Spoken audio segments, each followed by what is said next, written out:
Fala aí pessoal, tudo bem? Sejam bem-vindos ao meu canal, eu sou Gabriel Elias. Aqui a gente fala sobre futebol americano, NFL, e nesse vídeo a gente vai falar sobre os jogos da rodada de wildcard dos playoffs da Conferência Nacional. No outro vídeo que saiu ontem, eu falei sobre os jogos da Conferência Americana que passaram, vitórias de Houston, de Kansas City e de Buffalo. Dessa vez vamos falar sobre os 3 jogos que abriram os playoffs da Conferência Nacional. Então, se você quer continuar acompanhando o canal, quer apoiar, já deixa o like e se inscreve, e também pode deixar o seu comentário. Bom, vamos falar também, assim como a gente fez no vídeo da Conferência Americana, vamos falar na ordem cronológica. No domingo a gente teve Packers e Cowboys, Lions e Rams, e na segunda-feira Buccaneers e Eagles. Bom, vamos começar falando sobre o jogo lá em Dallas, um jogo histórico em muitos aspectos, vitória do Green Bay Packers sobre o Dallas Cowboys 48-32. Bom, o placar até engana, né? Parece que foi um jogo aberto de muitos pontos, mas na verdade 16 desses 32 pontos do Dallas Cowboys já foi no famoso garbage time, né? O jogo já estava totalmente decidido ali.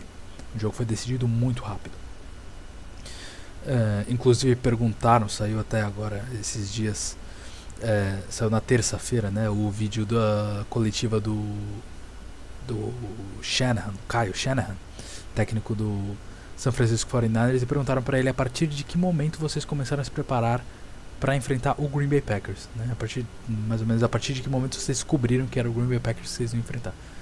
Ele falou no começo do segundo quarto, a gente já começou a pensar no Green Bay Packers. Realmente esse jogo foi incrível. Assim, para quem acompanhou o Green Bay Packers durante a temporada, principalmente na segunda metade da temporada, essa produção e essa produção do ataque, né, essa eficiência do ataque, não é surpresa. Não é surpresa. O Jordan Love vem jogando bem há muito tempo. O Aaron Jones vem correndo bem há muito tempo.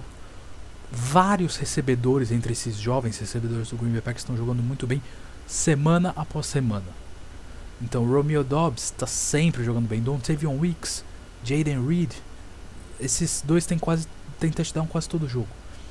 Os tight ends, Luck Musgrave, Tucker Kraft, eles estão jogando bem, sempre. Então isso não foi surpresa. O tanto de pontos que eles conseguiram fazer em uma defesa tão renomada, tão respeitada como o Dallas foi. E a principal surpresa foi, pra mim, o ataque de Dallas totalmente inoperante em casa. E aí vem todo aquele papo que a galera gosta de falar do Dak Prescott em playoffs, que ele realmente não sabe lidar com o jogo. Eu não acredito muito nisso, cara. Assim, a gente vê o Dak Prescott na temporada regular, ele era favorito ao MVP até certo ponto dessa temporada. Só que chegou uma hora que ele deu uma caída, tudo bem. Mas eu não acredito que só porque o jogo é playoff ele vai jogar tão mal. Mas a verdade é que é o que a gente vem vendo. Isso que é o mais incrível. Na Pick Six, no momento da Pick Six do Dak Prescott, parecia que ele estava em choque naquele jogo. Sendo que, tecnicamente, quem tinha que estar em choque era o Packers, que estava jogando contra o número 2, em Dallas, 100 mil pessoas apoiando, 100 mil, não pode dizer, 80 mil, sei lá, quase 100 mil, né? Apoiando eles no estádio. Eles número 2, 12-5, campeões da divisão. Uma defesa muito boa, tanto no pass rush quanto na marcação em passe, um ataque super produtivo, o Green Bay Packers cheio de jogadores jovens, cheio de problemas defensivos durante a temporada, e a gente viu um cenário totalmente diferente. Os pontos a se destacar nesse jogo, além do ataque do Green Bay Packers, que produziu muito bem, como vem fazendo, só que produziu muito mais do que se esperava, mesmo você esperando uma boa produção, né? O Green Bay Packers ele teve muitos méritos na defesa, e esse foi o principal problema do Packers durante a temporada. O Packers terminou a temporada 9-8. Se a defesa do Packers tivesse jogado como jogou contra Dallas, ou como jogou nas últimas 2 semanas da temporada, e teria vencido o New York Giants, que teve aquele jogo, aquele Monday Night, que o DeVito, Tommy DeVito, teve o jogo da carreira, sendo que ele não conseguiu jogar contra nenhum outro time, só contra o Packers. Péssimo jogo da defesa do Packers. Naquele momento, naquele jogo, a defesa do Packers era uma das piores da NFL. Se a defesa tivesse jogado do jeito que jogou contra Dallas no jogo contra Tampa Bay, mesma coisa. Mesma coisa, situação muito parecida. O Baker Mayfield teve rating perfeito naquele jogo. Então esse foi o ponto fraco do Packers durante boa parte da temporada. Chegou nesse jogo, a defesa se comportou muito bem. Conseguiu neutralizar o Dak Prescott. O Dak Prescott não ficou, como eu falei, né? Na hora da pick six, o Dak Prescott pareceu em choque, mas ele não ficou em choque desde o começo do jogo. Ele percebeu como o Packers estava se comportando e meio que não conseguiu raciocinar para achar saídas. Parece que ficou ansioso, né? Essas análises são muito superficiais, né? A gente fica falando, ele ficou ansioso, não dá pra saber, né? Mas a verdade é que parece isso, de fato. Então, assim, olhando aqui as estatísticas, o Dak Prescott tentou 60 passes. Esse é um grande problema. Mesmo a gente sabendo que o Packers abriu muita vantagem desde o começo, né? Desde os primeiros momentos do jogo, então, obviamente que o Cowboys vai querer acelerar, pontuar em pouco tempo, e vai colocar a bola nas mãos do seu quarterback. Ainda assim, isso não é normal. 60 tentativas de passe não é normal. Mesmo em um jogo que o time fica atrás do placar, tem que correr atrás e bota a bola nas mãos do seu quarterback bastante, o seu quarterback acaba com 50 tentativas de passe no máximo. 60 é muita coisa. Não foi só por isso que ele chegou a esse número. O Tony Pollard teve 15 corridas, 56 jardas, média de 3.7. Não conseguiu produzir. E isso, inclusive eu citei no vídeo da prévia da NFC, que eu falei que eu achava que Dallas ia ganhar. Eu falei que ia ser um jogo muito bom pro Tony Pollard, justamente porque a defesa do Green Bay Packers não passava nenhuma confiança contra o jogo terrestre. Mas a verdade é que a defesa de Green Bay jogou muito bem, melhorou muito em relação às atuações nos jogos da temporada regular. Eu quero citar também a defesa de Dallas, negativamente. Péssimo jogo do Stephon Gilmore. Nenhum sack no Jordan Love. Nesse pass rush que tem DeMarcus Lawrence, Micah Parsons. Nenhum sack.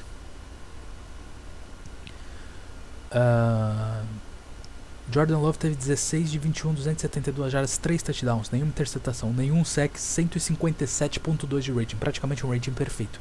Ele tava com rating perfeito até... Ele saiu do jogo, entrou o Sean Clifford, que é o reserva, ele saiu com rating perfeito. Só que aí o Dallas Cowboys conseguiu esses 16 pontos, ele voltou. E aí no que ele voltou, ele perdeu esse rating perfeito. Mas ficou quase perfeito. Aaron Jones, 21 corridas para 118 jardas, média de 5.6 e 3 touchdowns. Em que momento da temporada regular a gente viu alguém correr contra o Dallas Cowboys do jeito que o Aaron Jones correu? Nenhum momento. Incrível como o Dallas Cowboys de fato escolheu o pior jogo para ter a sua pior atuação da temporada. Incrível. Romeo Doubs, 6 recepções, 151 jardas. Assim, praticamente todos os touchdowns, assim, o Jordan Love ele é muito preciso e muito calmo. Ele já mostrou isso durante boa parte da temporada. Ele não começou a temporada bem, mas na segunda metade ele já veio mostrando muito isso. Ele mostrou isso de novo. Dito isso, a defesa de Dallas, cara, que decepção. O touchdown do Dontavion Wicks, é que eu não tenho aqui a imagem pra mostrar, enfim, tô meio que só liguei a câmera e saí falando, mas o touchdown do Dontavion Wicks pro Green Bay Packers, no momento que ele progride na rota, antes de cortar, fazer a rota post, né, em direção aos postes, ele ameaça ir pro corner, né, fazer a rota corner, em direção à lateral do campo. No que ele ameaça, o defensor já sai totalmente da jogada, ele fica livre no meio do campo para receber a bola. No touchdown do Luke Musgrave, ali, pô, virou até piada, né? No touchdown do Luke Musgrave, o quanto que ele tava livre.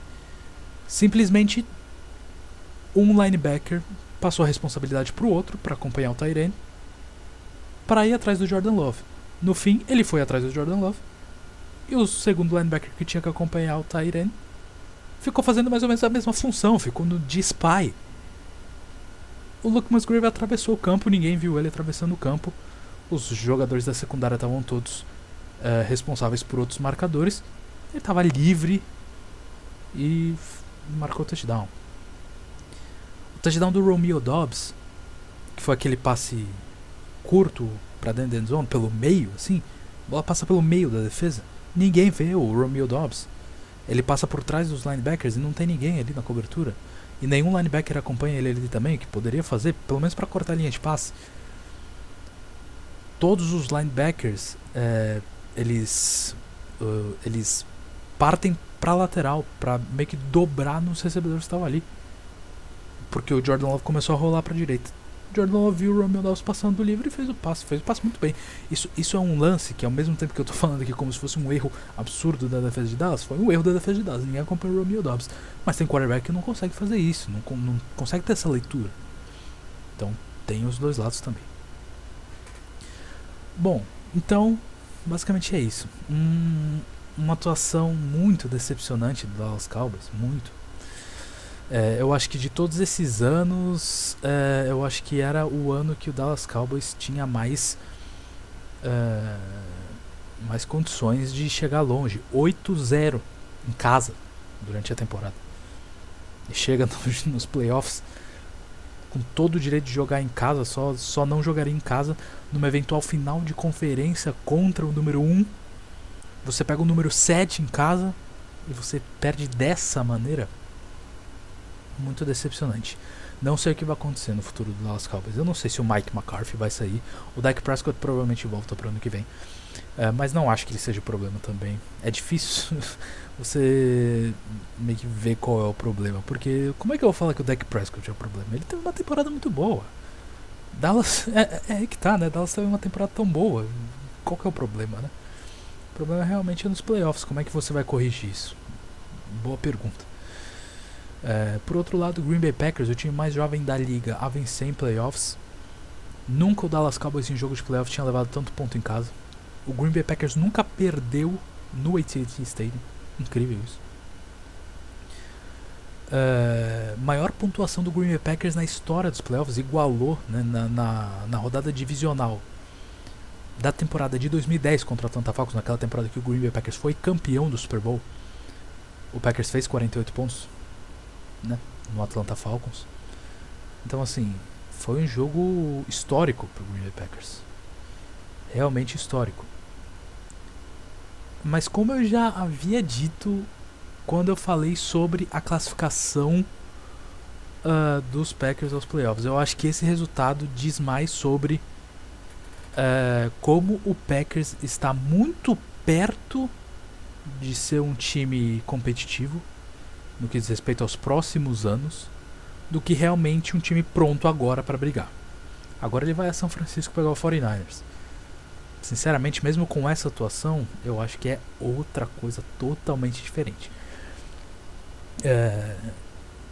Mas é aí que tá. Agora que o Green Bay Packers vai a Dallas, faz isso, obviamente que o Packers está na expectativa de realmente brigar já agora. Mas a verdade é que o Packers em nenhum momento pensou em brigar agora, brigar esse ano por um título, por qualquer coisa grande que seja. Pensou em reformular o time. E nada melhor do que esse jogo contra Dallas para mostrar que tá dando certo essa reformulação. Méritos totais ao General Manager, a diretoria do Green Bay Packers que montou esse time e não montou esse time às pressas. Se montasse às pressas não daria certo, né? Então o Jordan Love ficou 3 anos lá. Todos esses recebedores, né? As pessoas ficavam pedindo o Packers, pedindo para que o Packers draftasse recebedor em primeira rodada. Nunca draftou e agora tem um corpo de recebedores incrivelmente jovem e talentoso. Então méritos aí pro Green Bay Packers, que agora vai a São Francisco e tá em uma ótima condição para os próximos anos para brigar. pro Dallas Cowboys muita coisa a se repensar. Já tô com 15 minutos de vídeo, só falei de um jogo. Vamos lá. Bom, agora a gente vai falar basicamente do único jogo minimamente equilibrado desses 6 jogos de wildcard, que foi a vitória do Detroit Lions sobre o Los Angeles Rams. Primeira vitória do Detroit Lions em playoffs desde 1992, um momento absurdo, né? Um momento lindo para Detroit, para a torcida. Eles esperavam muito por isso. E também o jogo que mostrou, o jogo que fez, colocou frente a frente Matthew Stafford e Jared Goff contra seus ex-times. O jogo começou com muitos pontos e no segundo tempo quase não teve ponto, né? O segundo tempo foi 6-3 para Los Angeles. E eu acho que esse é um ponto importantíssimo pra gente fazer essa análise do jogo. Porque o Detroit Lions estava precisando muito de um jogo bom de sua defesa. E conseguiu. Como eu disse, no começo do jogo, penou. Mas o ataque do Rams é muito explosivo. Muito versátil. Tem um quarterback bom, experiente e muitos jogadores jovens e talentosos. Tanto no jogo aéreo quanto no jogo terrestre, a defesa do Detroit Lions conseguiu segurar. Isso quer dizer muita coisa para o Detroit Lions pensando no futuro, nesses playoffs, pensando nos próximos passos. Por que eu digo isso? Eu até disse isso, na verdade, no outro vídeo, que se Detroit vencesse esse jogo contra Los Angeles, eu achava que Los Angeles ia ganhar. Se Detroit vencesse, ficaria em ótima situação para pensar em Super Bowl. O que a defesa do Detroit Lions fez contra esse time, contra esse ataque do Los Angeles Rams, é algo que, na minha opinião, credencia a defesa para enfrentar qualquer ataque, inclusive do San Francisco 49ers. Então pense, na próxima rodada, Detroit vai pegar o Tampa Bay Buccaneers. A gente já vai falar sobre esse jogo, mas eu falei no outro vídeo que pra mim o Buccaneers não é time de playoff. Mesmo com essa vitória, continua não me surpreendendo muito. Pra mim, Detroit é favorito. Se Detroit passa e enfrenta São Francisco, e se tem mais uma boa atuação da sua defesa, chega muito forte contra São Francisco pra brigar por uma vaga pro Super Bowl. O ataque de São Francisco, ele é muito bom, tem muitas armas. Eu acho que é o ataque que tem mais armas na NFL.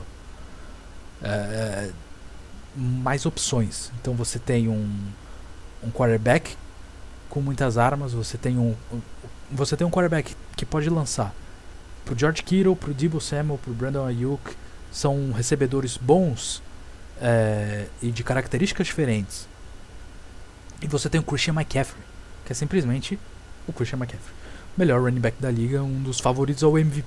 Favoritos não, mas um dos jogadores que entra na conversa de MVP sem ser quarterback. Isso já dá uma dimensão, né? Mas o ataque de São Francisco, ele já foi neutralizado algumas vezes nessa temporada, mais recentemente no Natal contra o Baltimore Ravens. E se o Detroit Lions tiver uma atuação, tem que ter uma atuação o jogo inteiro, né? Mas se tiver uma atuação da defesa, como teve nesse jogo contra o Rams, conseguir passar pelo Buccaneers com uma outra boa atuação da defesa, chega muito, muito forte para tentar fazer o que Baltimore fez contra São Francisco. Quero também citar o Jared Goff, que para mim sempre foi, e agora ainda mais, muito subestimado. O Jared Goff, ele é um quarterback, não é genial, mas ele sabe lidar muito bem com momentos decisivos, momentos de pressão. Então, ele fez um ótimo jogo, 22 de 27, 277 jardas, um touchdown, isso sendo sacado 3 vezes, rating de 121.8. O outro quarterback, Matthew Stafford, teve um rating de 120.9, então não foi um jogo fácil, né? Foi um jogo muito equilibrado, não só no placar, mas também em praticamente todas as estatísticas. Mas o Jared Goff, ele sabe lidar muito bem com o seu ataque, então ele sabe explorar muito bem, ele sabe lançar bolas para os seus running backs. O Jahmyr Gibbs teve 4 recepções, além de suas corridas, né?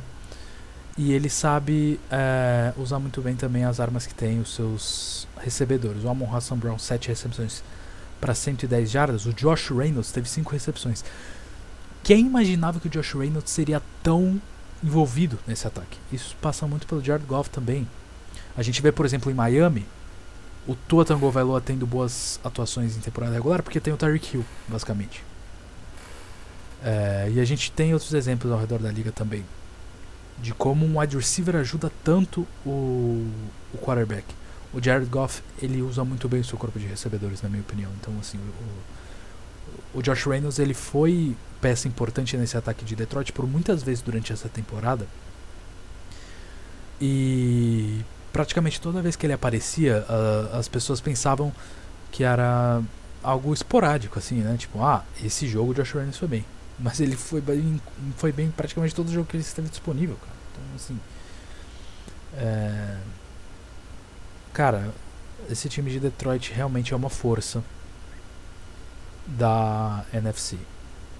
Eu realmente acho que vem forte. Essa vitória sobre o Rams me passou muito boas impressões. Muito boas impressões. Porque o Jared Goff jogou muito bem, o ataque foi muito bem envolvido em todos os aspectos e a defesa jogou muito bem. Esse ataque do Rams, ele é muito bom e a defesa voltou a jogar bem.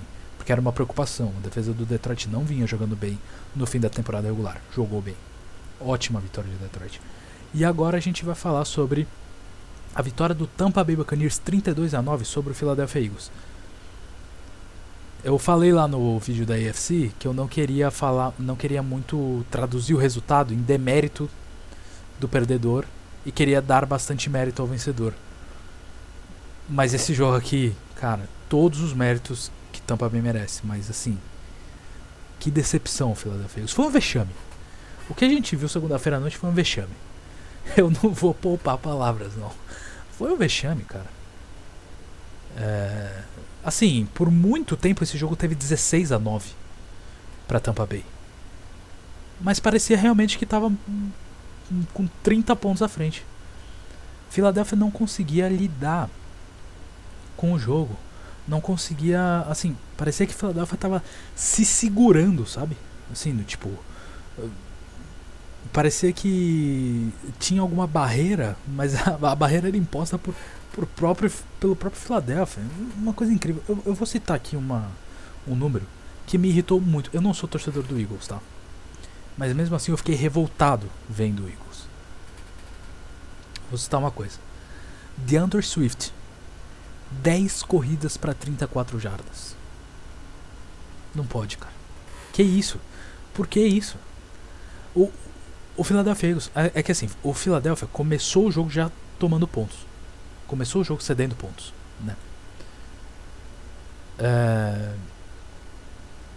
No segundo quarto, parecia que Philadelphia tava perdendo por 2 posses de bola, faltando 5 minutos pro jogo acabar. Sabe aquela coisa afobada de querer passe atrás de passe atrás de passe. Philadelphia nunca estabeleceu o jogo corrido no jogo, mas nunca tentou também praticamente. Você tem o DeAndre Swift, dá a bola na mão dele. O ataque de Philadelphia foi previsível durante todo o jogo. Era passe atrás de passe. O plano de jogo foi jogado no lixo. Péssima atuação de Philadelphia, péssimo play call. A defesa muito soft também, o tanto de tackle perdido, revoltante também. Eu falei no vídeo da prévia que o Tampa Bay Buccaneers pra mim não era um time de playoff e por isso eu achava que Philadelphia ia ganhar. Cara, Tampa Bay venceu por 32-9, mas não me surpreendeu. Não me surpreendeu. A surpresa ficou muito mais pro lado negativo de Philadelphia.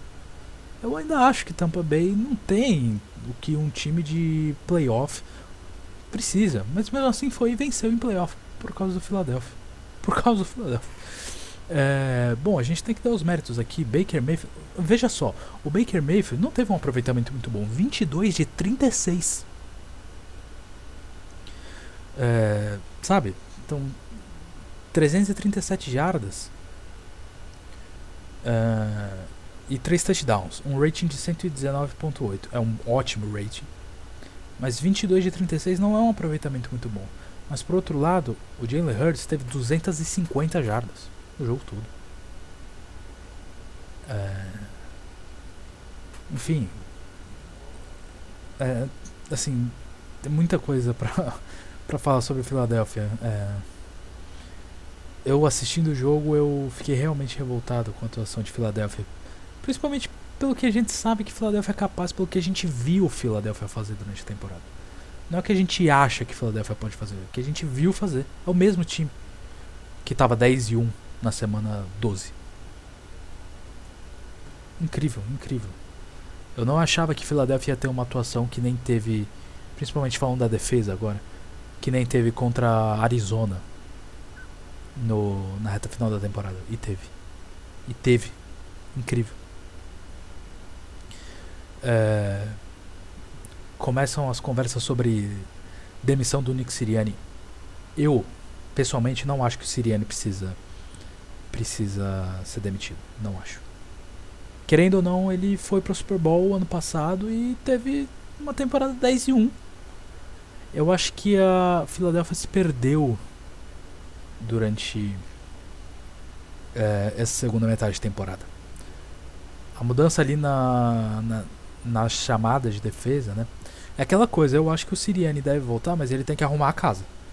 Ele precisa de coordenadores novos, ele precisa reformular sua comissão e mostrar pro próprio elenco que aquele elenco continua sendo o elenco capaz. Agora, se o Sirianni, beleza, você dá um outro ano pro Sirianni. Se o Sirianni voltar ano que vem com o Matt Patricia chamando as jogadas de defesa de novo, então, esquece. Sabe? Então, assim, precisa de coordenadores muito bons, mas a escolha de coordenadores é escolha do técnico, né? Então, se ele ficar insistindo nos erros, aí ou ele toma um ultimato ou ele realmente tem que sair do cargo. Mas assim, até agora eu não me conformo de como Philadelphia simplesmente abriu mão de seu jogo terrestre e como o ataque ficou unilateral, ficou monótono, tão rápido no jogo. Porque a partir do momento... essa é a dinâmica do futebol americano. A partir do momento que você está perdendo, você precisa pontuar mais rápido, o relógio vira seu inimigo, então você começa a passar mais a bola pra não gastar tanto relógio e ir atrás de pontos. Só que você não precisa fazer isso no segundo quarto, perdendo... vou até abrir aqui as pontuações. Segundo quarto perdendo por 10-0, por 13-0, que foram placares que estiveram no segundo quarto ali. Você não precisa fazer isso ali. E ali o Eagles já estava fazendo. Não precisava se desesperar tanto assim. Então, assim, chamadas defensivas ruins, chamadas ofensivas ruins, plano de jogo muito ruim. Eu me recuso a pensar que esse foi realmente o plano de jogo do Philadelphia Eagles. Eu acho que de todo o plano de jogo, né, o que eles pensaram antes do jogo, o que eles fizeram foi talvez a primeira e segunda campanhas do ataque. De resto, eles jogaram no lixo realmente. Porque não pode ser, você não pode ter o DeAndre Swift no seu backfield e dar a bola na mão dele 10 vezes no jogo. Fazer com que ele corra 34 jardas. Não pode. Péssimo jogo da linha ofensiva também do Philadelphia Eagles. Eu lembrei de falar isso agora porque eu vi aqui que uma pontuação do Tampa Bay Buccaneers foi um safety. E esse safety aconteceu com 3 jogadores indo atrás do Jalen Hurts. 3. Todos os outros estavam espalhados pelo campo. Na verdade, tecnicamente foram 4, mas o defensive tackle ficou preso ali